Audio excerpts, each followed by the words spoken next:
Bem-vindo ao Lusa Extra, eu sou a jornalista Helena Fidalgo e neste podcast da agência Lusa vou conversar com o nosso convidado sobre a Guiné-Bissau e o contexto do país lusófono a partir das eleições gerais convocadas para este domingo, 23 de novembro. Umas eleições marcadas pelo afastamento da principal oposição, com destaque para o histórico Partido da Libertação, o PAIGC, e o líder Domingos Simões Pereira, considerado o principal adversário do atual presidente da República, Umaru Sissoko Embalo. Embalo partiu para a corrida eleitoral com uma aparente vantagem, transformada num duelo, depois de o PAIGC ter decidido apoiar Fernando Dias, que entrou na corrida à presidência como independente e que ganhou o apoio do excluído PAIGC. As presidenciais centram as atenções, apesar de, nestas eleições, os guineenses serem chamados também a eleger os 102 deputados que compõem a Assembleia Nacional Popular, dissolvida em 2023 pelo Presidente da República. Independentemente dos resultados destas eleições, vários organismos internacionais têm alertado para a possibilidade de nova crise na Guiné-Bissau. Um dos fatores que pesa nas análises é o papel também das Forças Armadas. Na véspera do arranque da campanha, vários oficiais foram detidos por uma alegada tentativa de golpe de Estado para travar o processo eleitoral. Este é o ponto de partida para a conversa com o nosso convidado, Ricardo Sousa. Ricardo Sousa é professor e investigador na Universidade da Beira Interior, em Portugal. Tem trabalhado e publicado sobre questões de segurança em instituições africanas e com uma atenção particular à Guiné-Bissau, nomeadamente às questões da estabilidade política.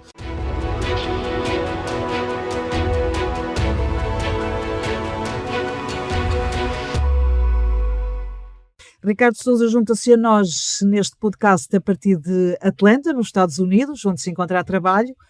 É um dos autores e editores do livro Instabilidade Política na Guiné-Bissau. Pegando no título deste livro e nas eleições de domingo e do que conhece do contexto deste país, antecipa que a instabilidade continuará a ser a constante na Guiné-Bissau? Muito bom dia. Pois, efetivamente, essa é a melhor forma de caracterizar o sistema político na Guiné-Bissau. Nesse livro que foi publicado em abril, com um conjunto de contribuições, uma das nossas propostas é que a instabilidade política na Guiné-Bissau pode ser localizada ao seu início no processo de transição do sistema unipartidário para um sistema democrático liberal. Isto aconteceu nos anos 80, consolidou-se depois nos anos na década de 90. Houve primeiro uma liberalização económica, depois uma liberalização política. A Guiné-Bissau vai a eleições pela primeira vez em 1994 e muito rapidamente ocorre aquela que é a principal crise de instabilidade política no seu extremo, que é uma guerra civil, em 98, 99. Portanto, esse período foi de muita instabilidade, portanto, a construção do Estado nos moldes liberais falhou nesse período, né? Acaba numa guerra civil. É um fenómeno que aconteceu em vários países da África subsaariana, portanto, não é um fenómeno particular da Guiné-Bissau. E desde então o país tem estado muito vulnerável a uma série de forças e de dinâmicas políticas que limitam muito a capacidade de alguns agentes, que também existem, de consolidar o Estado como um ator presente na vida social dos guineenses. Depois da Guerra Civil, houve uma retoma do modelo governativo. Houve primeiro uma presidência do Kumba Yala, que também foi muito particular, com uma personalização do poder, mas acima de tudo depois com a eleição do Nino Vieira, que volta a ser presidente, a partir de 2005, inicia-se uma nova fase um novo ator desta instabilidade, ganha presença na Guiné-Bissau, que teve a ver com o narcotráfico e a atuação de alguns atores estrangeiros com ligações a atores nacionais.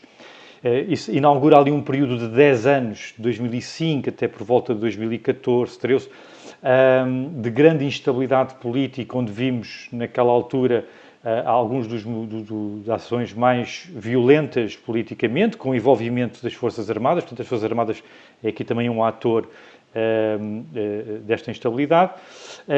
Acaba com uma missão da CDAO a voltar ao país, depois de alguns golpes de Estado, e desde então a segurança na Guiné-Bissau fica muito dependente da presença militar estrangeira, neste caso da CDAO, que protege algumas instalações críticas e, em particular, o Palácio do Governo.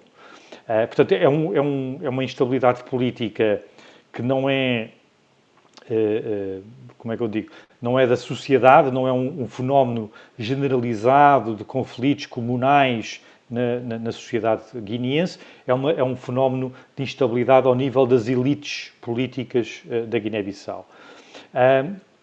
E houve alguns períodos de capacidade de concertação e de estabilidade, mas esses períodos são pouco longos, rapidamente se iniciam novos períodos de instabilidade, de crises políticas, e chegamos a esta eleição e o Sissoko Embaló, o atual presidente, efetivamente é o segundo presidente a conseguir acabar o mandato, que é algo que é de referir, e chega a este momento com todos os elementos que caracterizam este período das últimas 2 décadas de instabilidade ou mais, que é uma fraca institucionalização dos órgãos de poder, e muitos deles sequestrados por dinâmicas políticas. Está a falar de órgãos fundamentais. O Supremo Tribunal de Justiça, é isso que está?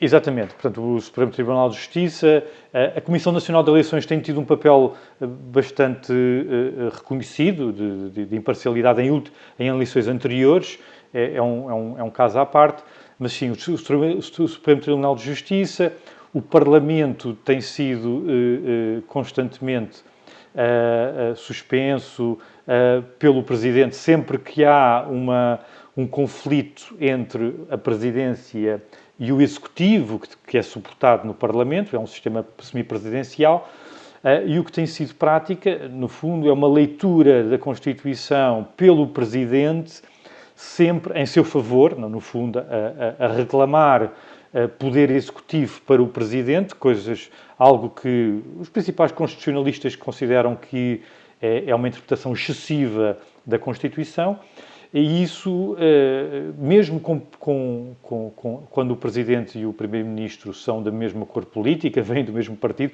mesmo nessas circunstâncias houve situações de crise política que opuseram o Presidente ao Primeiro-Ministro.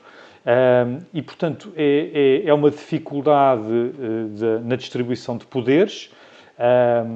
Há uma visão de vários setores da sociedade que preferem um sistema como semipresidencial, com um maior poder no Parlamento, que depois com o Executivo, com uma função mais representativa do Presidente, e há outros setores da sociedade que consideram que se deveria adotar um modelo mais presidencialista.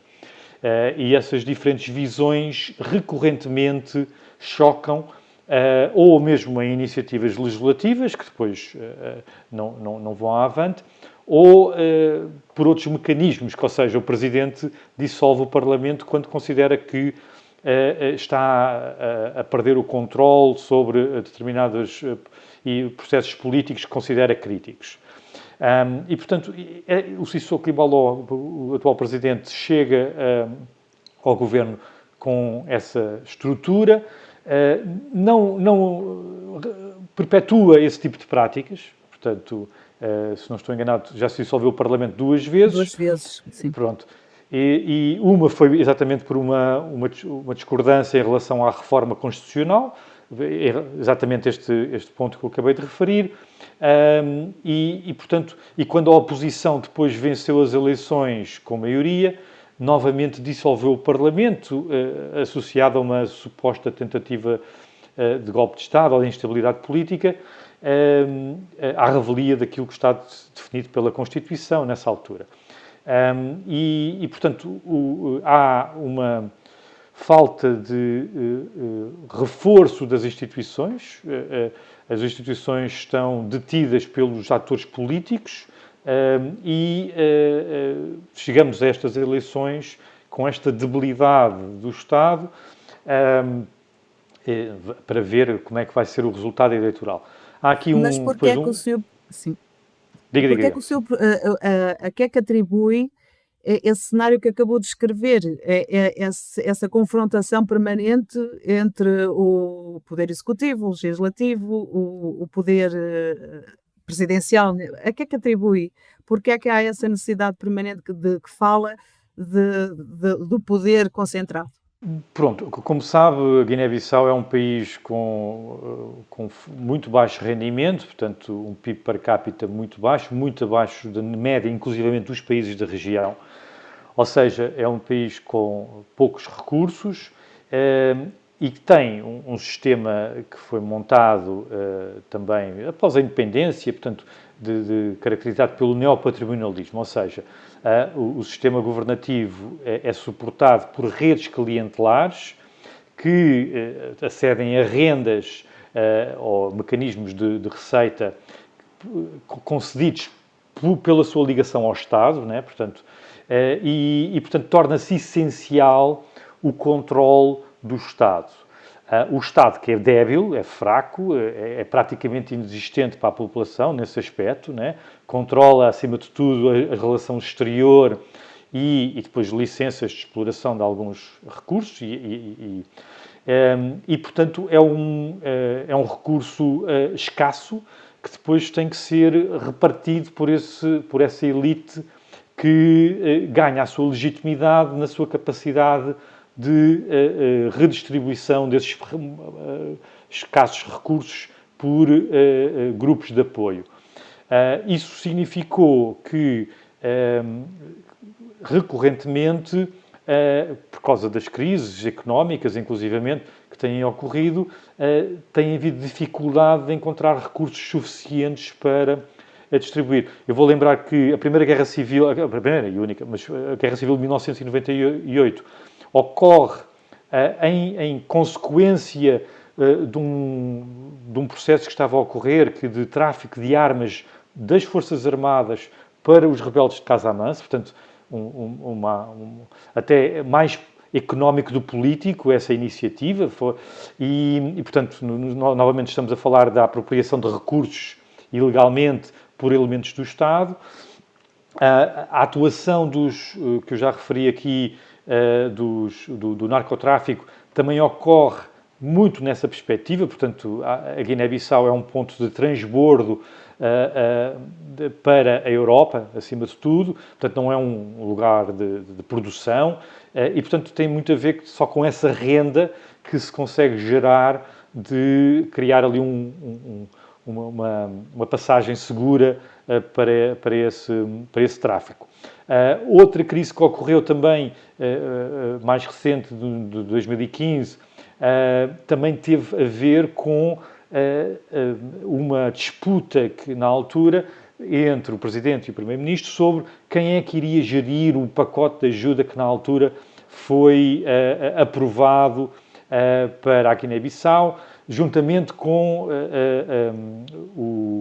a tentativa, na altura do Primeiro-Ministro, de diminuir a exploração que estava a acontecer de madeira e que estava a acontecer em excesso, e isso colocou-o em conflito com o Presidente na altura. Portanto, isto para dizer o quê? Das três principais crises, fenómenos recorrentes na Guiné-Bissau, todos eles têm início em disputas por recursos escassos que a elite política consegue gerir.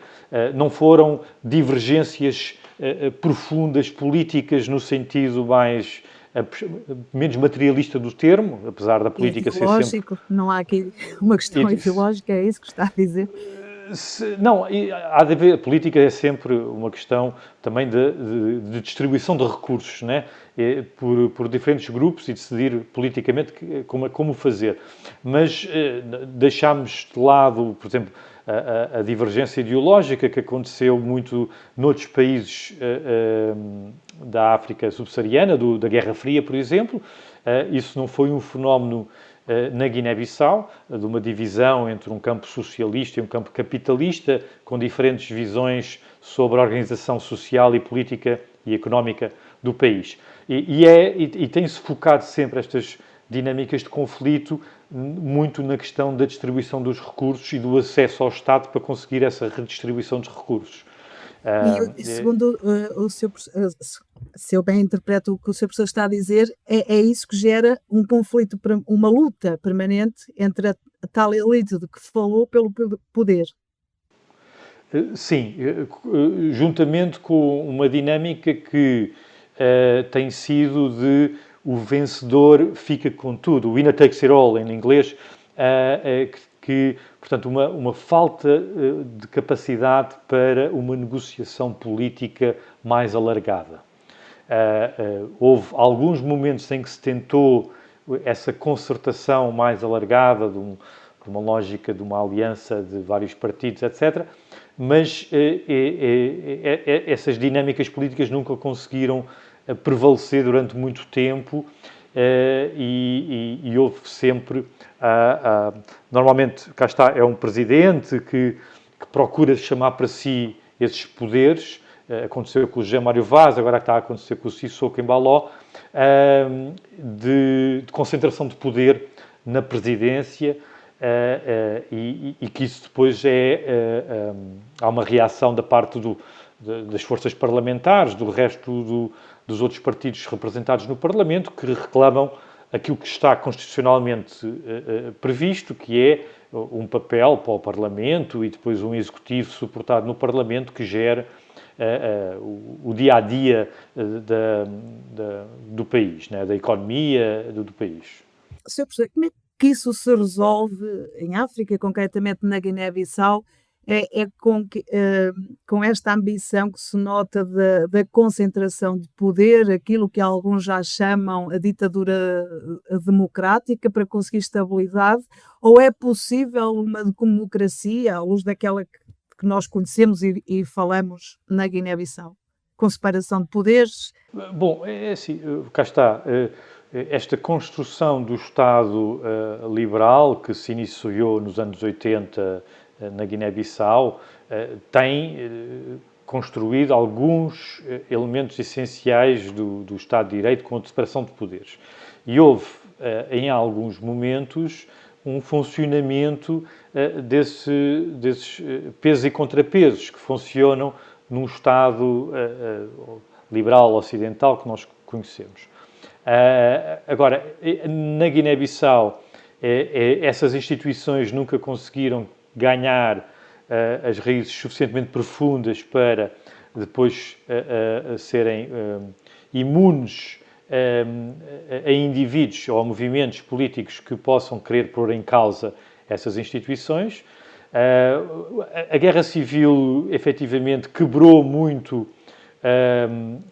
uma certa molde governativo, independentemente dos seus moldes serem mais ou menos liberais, mas pronto, uma certa capacidade de diálogo e de concertação que a sociedade política guineense tinha.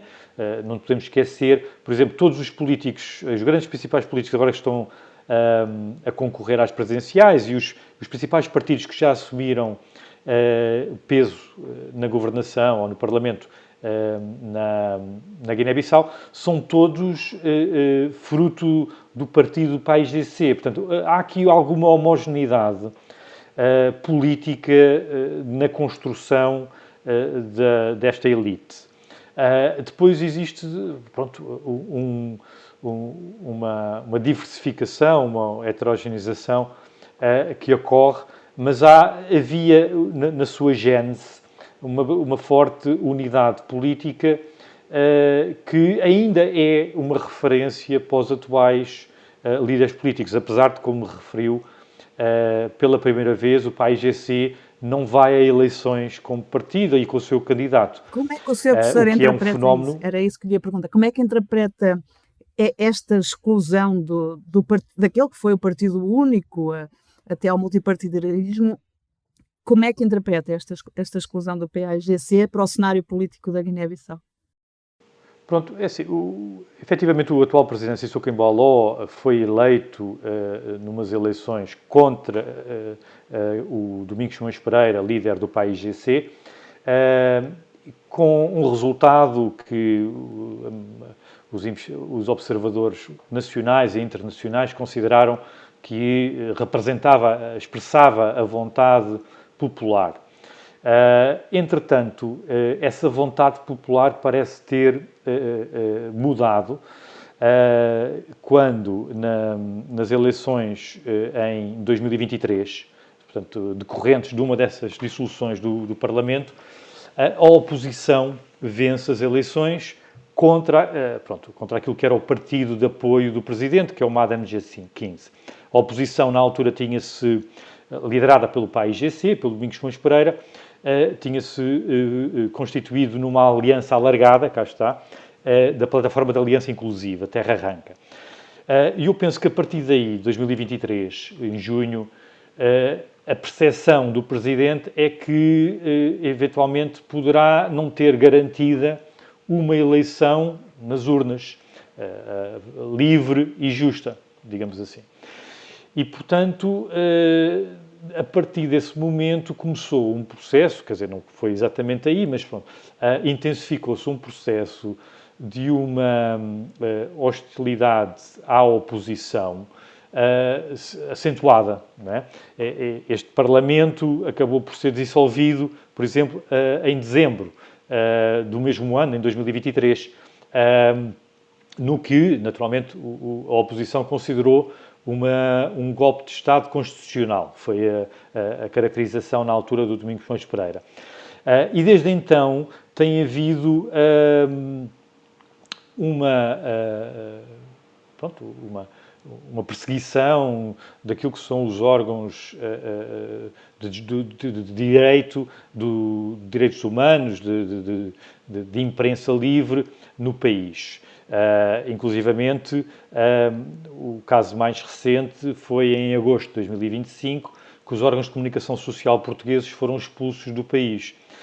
Portanto, houve aqui uma intensificação, uma asfixia das forças políticas e da voz da oposição às práticas do atual presidente, numa preparação para as eleições. As eleições foram adiadas recorrentemente e houve agora esta situação, que foi uma decisão do Supremo Tribunal de Justiça de exclusão do candidato Domingos Simões Pereira e do partido PAIGC para as eleições presidenciais e legislativas, com base num suposto atraso na entrega das listas. Qualquer observador esperaria que o processo eleitoral iria decorrer de uma forma que não iria permitir à oposição ter todo o espaço de atuação que deveria ser previsto. E assim se confirmou, né? Portanto, agora vamos a eleições sem o candidato que venceu as últimas legislativas, com uma maioria absoluta, e sem o principal partido, oficialmente, estamos a falar, a apoiar uma candidatura. Portanto, efetivamente, vamos ver qual é o resultado, porque as eleições na Guiné-Bissau são bastante transparentes ao nível do ato eleitoral. Portanto, são um número de mesas de voto limitado, há observadores, muitas vezes a contagem dos votos é com a assistência das populações que votaram, inclusivamente, em público, com esse tipo de procedimento muito aberto.